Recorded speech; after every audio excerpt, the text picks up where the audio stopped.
Bienvenue à cette présentation qui fait la lumière sur le sanctuaire hébreu. Première partie, section B. Pour compléter la première partie de notre cours, nous aborderons maintenant la section des services offerts. Cette section vous permettra de comprendre l'utilité de chacune des composantes faisant partie du sanctuaire. Le sanctuaire était le lieu de trois principaux services religieux. Il y avait le service quotidien, le service d'expiation et le service annuel.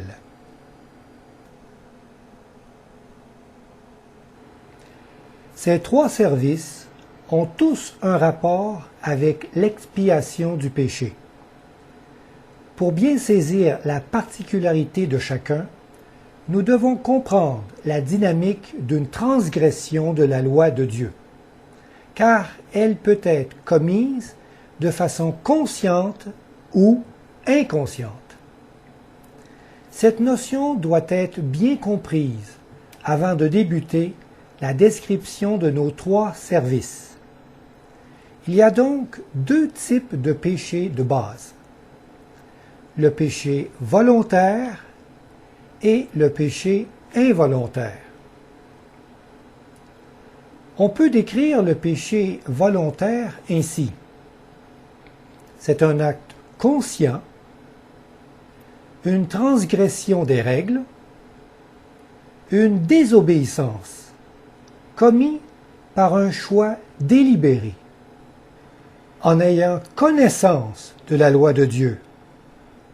C'est un acte condamnable qui me rend coupable, sujet à une sanction, qui me porte à la repentance, et Dieu me donne la victoire immédiate.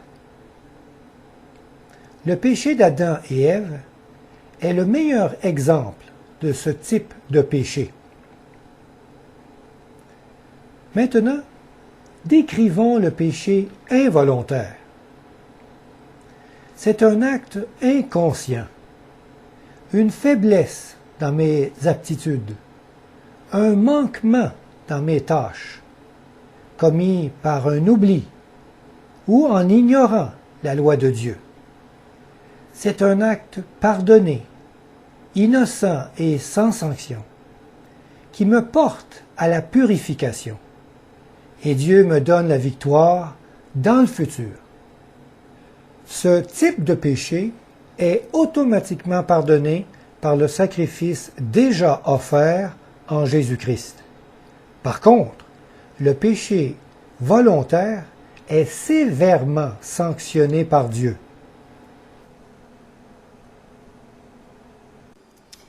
Si c'est une personne qui a péché involontairement, elle offrira une chèvre d'1 an en sacrifice pour le péché. Le sacrificateur fera l'expiation pour la personne qui a péché involontairement devant l'Éternel. Quand il aura fait l'expiation pour elle, il lui sera pardonné. Pour l'indigène parmi les enfants d'Israël et pour l'étranger en séjour au milieu d'eux, il y aura pour vous une même loi quand on péchera involontairement. Mais si quelqu'un, indigène ou étranger, agit la main levée, il outrage l'Éternel. Celui-là sera retranché du milieu de son peuple. Il a méprisé la parole de l'Éternel et il a violé son commandement. Celui-là sera retranché. Il portera la peine de son iniquité. La connaissance de ces deux types de péchés donne maintenant une meilleure compréhension au texte sacré des Saintes Écritures. Voici quelques exemples de textes qui doivent être utilisés uniquement dans le contexte du péché volontaire. Dans Romains 6, 23, il est écrit « Le salaire du péché, c'est la mort ». Ici, il est question d'un péché conscient. Dans Jean 8, 11, Jésus dit « Va et ne pêche plus. Ici, Jésus nous parle de transgression volontaire. Dans Matthieu 5, 48, il est écrit « Soyez parfaits, comme votre Père céleste est parfait. » Ici aussi, Jésus nous parle de ne plus se rebeller contre Dieu. Voici d'autres textes qui doivent être utilisés uniquement dans le contexte du péché involontaire.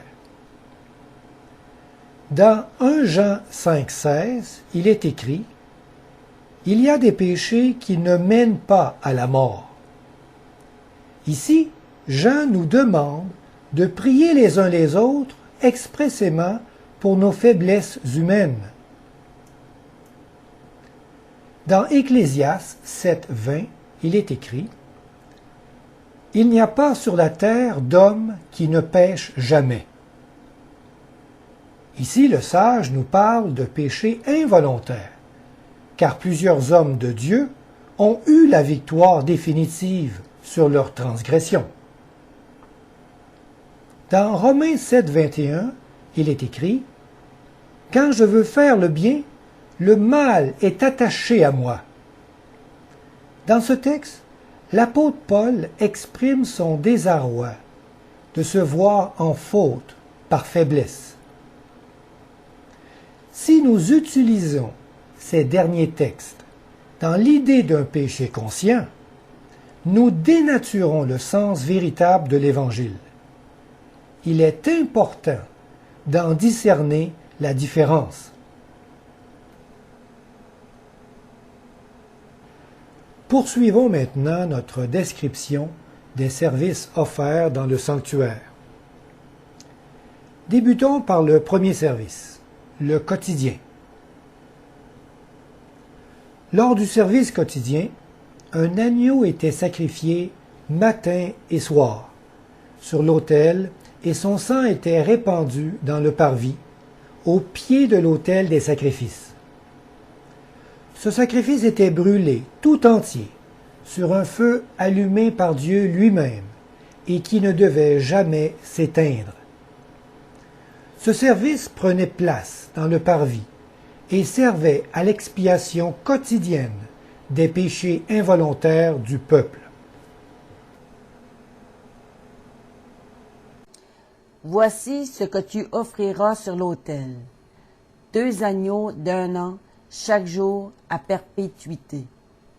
Tu offriras l'un des agneaux le matin et l'autre agneau entre les 2 soirs. Voilà l'holocauste perpétuel qui sera offert par vos descendants à l'entrée de la tente d'assignation devant l'Éternel. Le sacrificateur prendra avec son doigt du sang de la victime. Il en mettra sur les cornes de l'autel des holocaustes et il répandra tout le sang au pied de l'autel. Le feu sortit de devant l'Éternel et consuma sur l'autel l'holocauste et les graisses. Tout le peuple le vit, et ils poussèrent des cris de joie, et se jetèrent sur leurs faces. Le feu brûlera sur l'autel, il ne s'éteindra point. Chaque matin, le sacrificateur y allumera du bois, arrangera l'holocauste et brûlera la graisse des sacrifices d'action de grâce. Le feu brûlera continuellement sur l'autel, il ne s'éteindra point. Le deuxième service d'expiation implique personnellement le pécheur. Lorsqu'une personne avait transgressé la loi de Dieu, il devait apporter au sanctuaire un animal pur et sans défaut lui appartenant pour l'expiation de son péché. Il confessait son péché en posant ses mains sur la tête de l'animal, puis il devait le saigner à mort. Lors de ce service d'expiation, le sang recueilli était transporté jusque dans la tente d'assignation. Là, le sacrificateur trempait son doigt dans le sang et aspergeait le voile en face de l'autel des parfums. Après, l'animal était brûlé sur l'autel des sacrifices. Ce service était pour l'expiation des péchés volontaires du peuple. Celui donc qui se rendra coupable de l'une de ces choses fera l'aveu de son péché. Il amènera le taureau à l'entrée de la tente d'assignation devant l'Éternel. Et il posera sa main sur la tête du taureau, qu'il égorgera devant l'Éternel. Le sacrificateur, ayant reçu l'onction, prendra du sang du taureau et l'apportera dans la tente d'assignation. Il trempera son doigt dans le sang et il en fera 7 fois l'aspersion devant l'Éternel, en face du voile du sanctuaire. Le sacrificateur mettra du sang sur les cornes de l'autel des parfums odoriférants qui est devant l'Éternel dans la tente d'assignation. Et il répandra tout le sang du taureau au pied de l'autel des holocaustes, qui est à l'entrée de la tente d'assignation. Or, ces choses étant ainsi disposées, les sacrificateurs qui font le service entrent en tout temps dans la première partie du tabernacle. Le troisième service faisait office d'une fête annuelle nationale appelée Yom Kippour, ou le jour des expiations. À la fin de l'année religieuse, il y avait le sacrifice d'un bouc pour la purification complète du sanctuaire. Ceci afin de purifier tous les péchés qui y avaient été transmis par le sang des sacrifices d'expiation. Ce service permettait l'effacement définitif des péchés qui avaient contaminé le sanctuaire durant toute l'année. Tout le peuple devait se préparer ce jour-là, en se purifiant. Puis, enveloppé d'un nuage d'encens, le souverain sacrificateur seul pénétrait en présence de Dieu dans le lieu très saint du sanctuaire, avec le sang de la victime expiatoire. Il en aspergeait les cornes de l'arche d'alliance. Ce rituel se prolongeait donc jusque dans le lieu très saint du sanctuaire.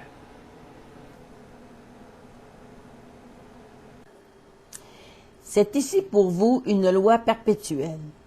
Au 7e mois, le 10e jour du mois, vous humilierez vos âmes. Vous ne ferez aucun ouvrage, ni l'indigène, ni l'étranger qui séjourne au milieu de vous. Car en ce jour, on fera l'expiation pour vous, afin de vous purifier. Vous serez purifiés de tous vos péchés devant l'Éternel. Ce sera pour vous un sabbat, un jour de repos, et vous humilierez vos âmes. C'est une loi perpétuelle.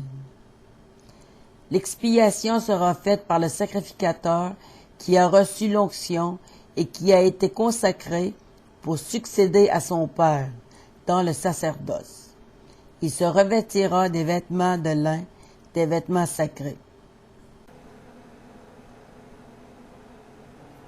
Ces 3 services présentaient tous un sacrifice d'animaux préfigurant la mort expiatoire accomplie en Jésus-Christ.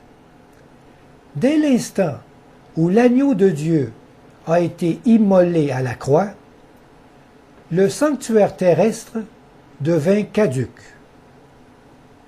Dieu mit fin au rituel en déchirant lui-même le voile intérieur du temple. Jésus poussa de nouveau un grand cri et rendit l'esprit. Et voici, le voile du temple se déchira en deux, depuis le haut jusqu'en bas. La terre trembla, les rochers se fendirent. Par la Sainte Seine, Jésus institua une nouvelle cérémonie commémorative de sa mort sur la croix. Il désire maintenant que nous portions nos regards sur son prochain retour. C'est que le Seigneur Jésus, dans la nuit où il fut livré, prit du pain et, après avoir rendu grâce, le rompit. Il dit, « Ceci est mon corps qui est rompu pour vous. Faites ceci en mémoire de moi. » De même, après avoir soupé, il prit la coupe. Il dit, « Cette coupe est la nouvelle alliance en mon sang. Faites ceci en mémoire de moi toutes les fois que vous en boirez. Car toutes les fois que vous mangez ce pain et que vous buvez cette coupe, vous annoncez la mort du Seigneur jusqu'à ce qu'il vienne. » Après sa résurrection et son ascension au ciel, Jésus devint notre souverain sacrificateur, portant en son sang les péchés de l'humanité. Par son intermédiaire, nous avons maintenant accès au sanctuaire céleste. Avec gratitude, nous pouvons entrer avec lui dans son ministère d'expiation du péché, afin de participer activement à son œuvre de purification. Le Saint-Esprit montrait par là que le chemin du lieu très saint n'était pas encore ouvert tant que le premier tabernacle subsistait. C'est une figure pour le temps actuel où l'on présente des offrandes et des sacrifices qui ne peuvent rendre parfait sous le rapport de la conscience celui qui rend ce culte. Ainsi donc, frères, puisque nous avons, au moyen du sang de Jésus, une libre entrée dans le sanctuaire par la route nouvelle et vivante qu'il a inaugurée pour nous au travers du voile, c'est-à-dire de sa chair, et puisque nous avons un souverain sacrificateur établi sur la maison de Dieu, approchons-nous avec un cœur sincère dans la plénitude de la foi, les cœurs purifiés d'une mauvaise conscience et le corps lavé d'une eau pure. Approchons-nous donc avec assurance du trône de la grâce, afin d'obtenir miséricorde et de trouver grâce pour être secouru dans nos besoins. Si quelqu'un me sert, qu'il me suive, et là où je suis, là aussi sera mon serviteur.